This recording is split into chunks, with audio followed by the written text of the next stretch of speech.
For months ago, Zhang Linghe and Tian Xiwei were playing a fallen marquis and the woman rebuilding her life around him in pursuit of Jade.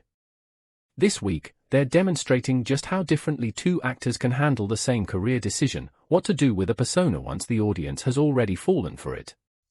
At Rabbit News Hallyu, that's the kind of choice we track, because it usually explains more about how this industry works than any official statement does.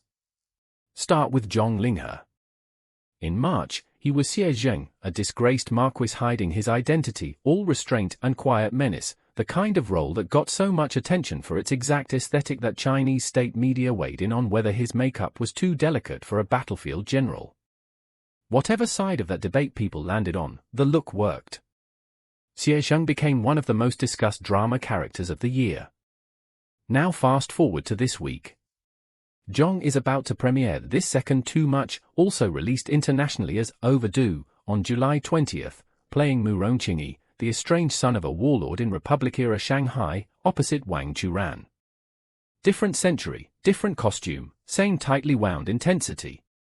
The show's marketing has leaned hard into the character's most loaded relationship, a woman he loved, presumed dead, who returns and becomes his brother's fiancée. It's melodrama built for streaming, but the performance register, restrained, simmering, one wrong move from unraveling, is unmistakably the same one that made Xie Zheng land. And it doesn't stop at the two dramas.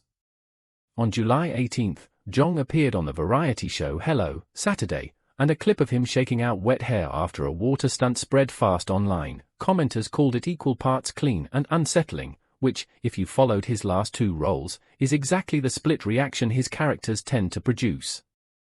His recent magazine editorials chase the same mood: pale lighting, a butterfly tattoo, a slightly undone white shirt. None of these are accidents in isolation. Together, they're a pattern.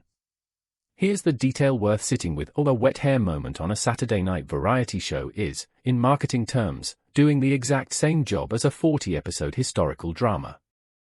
That's not a coincidence, it's a strategy, and it's worth understanding why an actor's team would want it that way. Actors moving between costume drama, Republic-era melodrama, and variety television usually get pulled in different directions by each format. Historical roles reward gravity, variety shows reward warmth and spontaneity, magazines reward whatever's fashionable that season. Zhang Linghe's team appears to be doing something else, holding the mood constant and letting the format change around it. That's a recognizable move for actors who've just landed a brand-defining role and want every subsequent appearance, drama, variety segment, ad campaign, to reinforce rather than dilute it. It also happens to line up with his current endorsement slate, which includes a global ambassador deal with EV brand Avita and a beauty partnership with Lancôme, categories where a consistent, slightly mysterious visual identity is worth more to a brand than range. That's the read from the studio side. From Zhang's side personally, it's a narrower bet than it looks. Leaning into one aesthetic register across three completely different formats works only as long as the audience keeps reading it as signature rather than repetitive. Right now, with Overdue about to test that exact question on July 20th, the timing isn't incidental, it's the moment his team finds out whether the strategy still has room to run, or whether damp and broody needs a rest. Now the other half of this week's story, and it's a near-total inversion. On July 19th, Tian Xiwei posted on Weibo, tagged #variety show, admitting she's still not very good at being a team leader for the first time, a direct reference to her role fronting a short segment called Border Town Storm on the reality show Busy Treasure Hunt 2. The post came with the kind of self-deprecating tone that, on paper, sounds like a minor PR footnote. It isn't. Tian walked into that segment dressed the part, leopard print jacket, phone in hand, every visual cue of an authoritative boss. Then the show gave her actual tasks to coordinate, and by her own account and the clips circulating since, she blanked. What was supposed to be a fast-paced action sequence turned into her group sorting jackfruit and mangoes instead of chasing down the mission, and when two male castmates started competing over who got to be her right-hand man, she reportedly couldn't stop laughing long enough to hold the authority pose at all. Here's why that's worth more than a passing laugh. Tian Xiwei's career has largely run through composed, emotionally controlled characters. Fan Changyu in Pursuit of Jade is a good recent example, a woman holding herself together under pressure. A reality segment where she visibly, publicly can't hold a leadership persona together is the opposite kind of material, and she chose to amplify it herself instead of letting it quietly disappear into the show's back catalogue. That's a different kind of career move than Zhang Linghe's, where his team is reinforcing a single mood across formats. Tian's choice, whether it originated with her management or with her own Weibo account, is closer to controlled image expansion. Actresses moving past an early run of composed, romantic leads often need a low-stakes venue to show they can be clumsy, loud, or genuinely funny without risking a scripted role's box office.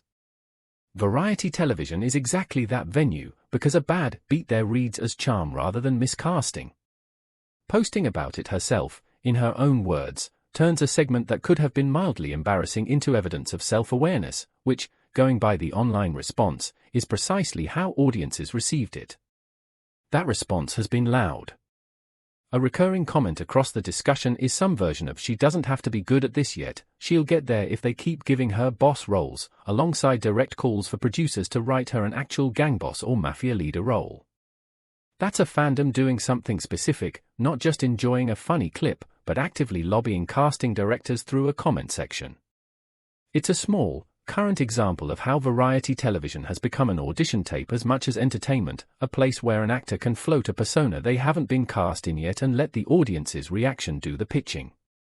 So here's where this actually lands. Two actors, for months removed from the same drama, are running two different plays with the exact tool that used to just be extra content. Zhang Linghe is using variety appearances and magazine shoots to keep one aesthetic identity load-bearing across every platform he's on, which pays off directly in brand deals but comes with a ceiling: audiences eventually want to see the range underneath the mood. Tian Xiwei is using a single variety segment to publicly test range she hasn't gotten to use in scripted work, which costs her nothing if it flops and gains her a casting argument if it lands. Neither approach is inherently the smarter one. Image consistency has made Zhang Linghe one of the most bankable faces in costume and Republic-era drama right now, and overdue premiering this week will say a lot about whether that consistency still has upside. Tian Xiwei's bet is smaller and slower. It doesn't move a premiere date, but if the boss role campaign in her comments section keeps growing, it could shape what gets pitched to her next. Variety television used to be the place actors did between real jobs. Increasingly, for both of them, it's where the next job gets built. If you like entertainment coverage that goes past the headline, the kind that asks why a wet hair clip and a self-deprecating caption are actually doing real career work, that's what Rabbit News Hallyu is built for. Subscribe if you want analysis, not just news.